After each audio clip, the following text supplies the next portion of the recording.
Hello everyone, good morning. কেমন আছো তোমরা সবাই? আশা করছি সবাই অনেক ভালো আছো আর আমরা বেশ ভালো আছি। তো আজকে হলো বুধবার আর এখন বাজে সকাল 7টা।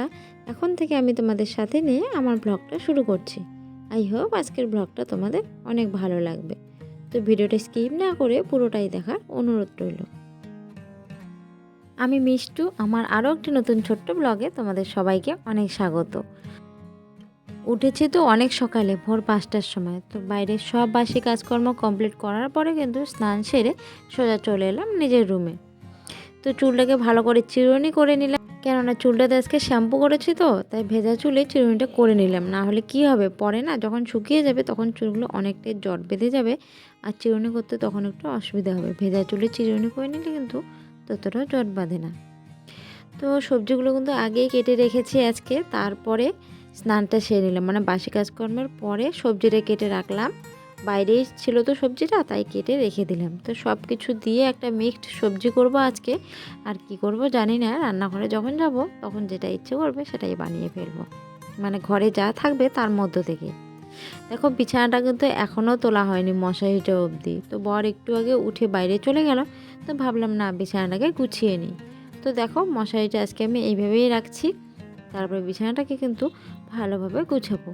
বালিশ বলো, তারপরে কোল বালিশ, ব্ল্যাঙ্কেট যা আছে সব কিছু কিন্তু আগে আমি বিছানা থেকে সরিয়ে নিলাম। তারপরে কিন্তু আজকে আমি বিছানার বেডশিটটা তুলে ঝেড়ে দেব।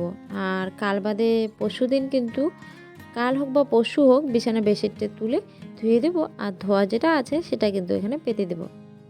তো দেখো খুব ভালোভাবে কিন্তু ছেড়ে নিলাম। তারপরে কিন্তু আবার আমি সুন্দরভাবে টান টান করে পেতে দিব।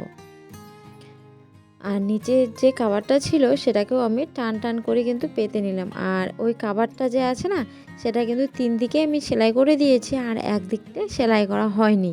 শুধু পায়ের দিকটা যে আছে ওই দিকটা সেলাই করিনি। আসলে কেন সেলাই করেছি না, তো জাজিংটা নষ্ট হয়ে যাবে, আর জাজিংয়ের তো অন্য কোনো কাভার নেই। তাই আমি ওই সুতির যে ছোট্ট একটা বেডশিট ছিল একদম জাজিংয়ের মাপের, সেটাকে কিন্তু আমি চারিদিক থেকে সেলাই করে নিয়েছি।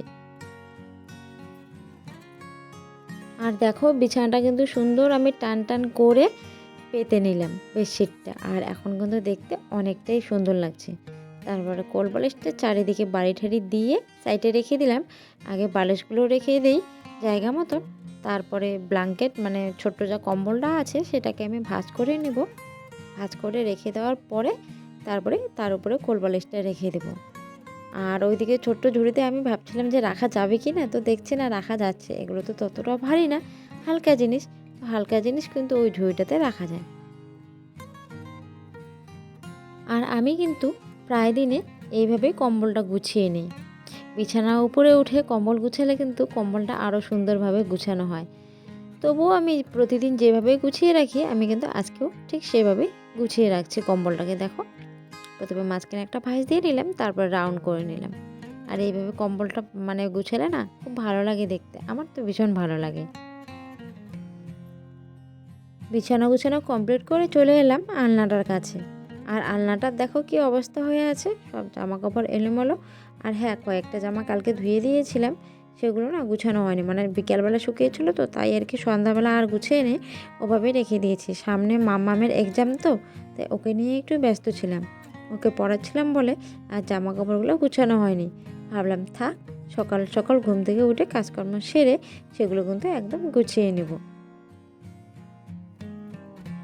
আর দেখো আমি কিন্তু আলনাটাকে সুন্দরভাবে মুছে নিচ্ছি। আলনার যে বক্স বলো, মানে চারিদিকটাই খুব সুন্দরভাবে মুছে নিলাম। আর মুছে নেওয়ার পরে এদিকে আলমারিটা মুছে নিচ্ছি। ভাবলাম মুছামুছির কাজটা কমপ্লিট করেই তারপরে আলনাটা গুছিয়ে নিই। আর দেখো যেহেতু এটা শুকনো আর তার মধ্যে তো হালকা ধুলোবালি জমেছে, আর দাগ বলতে তো সেরকম নাই, তাই কিন্তু আমি মানে তাওয়ালটাকে, ছোট্ট তাওয়াল বলতে পারো এটাকে, তো ভালোভাবে ঝেড়ে ঝেড়ে নিয়ে কিন্তু আমি আলমারিটা মুছে নিলাম। তারপরে দেখো যে নাইটিগুলো আছে সেগুলো আমি ঠিকঠাক ভাঁজ করে রেখে শাড়িগুলো ছোট্ট করে ভাঁজ করে রেখে দেবো। কারণ আমার এখন স্কুল যাওয়ার সময় না প্রতিদিনই শাড়ির দরকার হয়, আর তার মধ্যে এত গরম না, গরমে সুতির শাড়ি পরতে কিন্তু বেশ মজা লাগে, তবে ল্যাদলাতে। আর আমি কিন্তু তাই করি, যেহেতু স্কুলটা বেশি দূরে না, কাছে, আর স্কুলে শাড়ি পরে গেলেই ভালো লাগে। আর কিছুদিন ধরে মাম্মাম একদমই পড়তে চাইছে না, জানি না কেন ওর পড়ার রুচিটাই মনে হচ্ছে উঠে গেছে গরমে। তো যাই হোক, সেটা বললে তো আর হবে না, সামনে এক্সাম, যদি ঠিকঠাক না পড়ে তাহলে এক্সামটা কেমন হবে, তাই না? তো যতটুকু পারি ততটুকু চেষ্টা করি, তবে ওকে আমি বেশি জোর দিই না। আর ধৈর্য ধরে যতটুকু পড়ে না অতটুকুই অনেক, তাই কিছু বলি না। তো যাই হোক, আর এই যে সিনথেটিকের শাড়িটা ছিল সেটা দুদিন পরে গিয়েছিলাম, প্রচণ্ড গরম লাগে তাই ধুয়ে দিয়েছি। আর ধোয়ার পরে ওই ঝুড়িটাতে রেখে দিলাম ভাঁজ করে, তো পরে আমি আলমারিতে ভরে রাখবো। তবে সেগুলো কিন্তু আমি বাইরেই রাখি, কেননা হঠাৎ মানে স্কুলে বলো এখানে সেখানে বলো পরে যেতে হয়, তো তাই। আর এই শাড়িটা যে আছে এটা কিন্তু সুতির শাড়ি, এটাকে আগে সুন্দর করে ভাঁজ করে নিলাম, কেননা কালকে স্কুল থেকে এসে না ওই ধুয়ে দিয়েছিলাম আর গুছিয়ে রাখিনি। তারপরে কিন্তু টি টেবিলটাকে আমি ভালোভাবে ঝেড়ে নিলাম, তো ঝাড়ার জন্য আর অন্য কিছু ইউজ করলাম না, ওখানে যে তাওয়ালটা ছিল সেটা দিয়ে হালকা ঝেড়ে নিলাম, তবে সেটাতে বেশি ধুলোবালি একটা নেই তবুও। তারপরে কিন্তু ঠিকঠাকভাবে পেতে দিলাম। তারপরে চলে এলাম আমার পছন্দের ড্রেসিংয়ের কাছে, যেটা আমার খুবই প্রিয়। আয়নাতে মুখ দেখতে আমার খুবই ভালো লাগে, তোমাদেরও ভালো লাগে জানি। আর এই ড্রেসিংয়ের আয়না বলো ড্রেসিং বলো, এটা কিন্তু আমি সবসময় গুছিয়ে রাখি। তো আয়নাতে না ধুলোবালি জমলে আমার না ভালোই লাগে না একদম, কেননা সবসময় মুখ দেখা হয় তো, আর ধুলোবালি থাকলে একদমই বিশ্রী লাগে। তাই কিন্তু আমি রোজ দিনে একবার থেকে দুবার এই ড্রেসিং টেবিলটার আয়নাটা মুছে নিই। দেখতেই পাচ্ছ ড্রেসিংয়ের পাশেই জানলাটা, আর ড্রেসিংয়ের পাশে জানলা না থাকলে ড্রেসিংয়ে মুখ দেখতে ভালো লাগে না, কেননা আলোরও তো দরকার আছে মুখ দেখার জন্য, তাই না?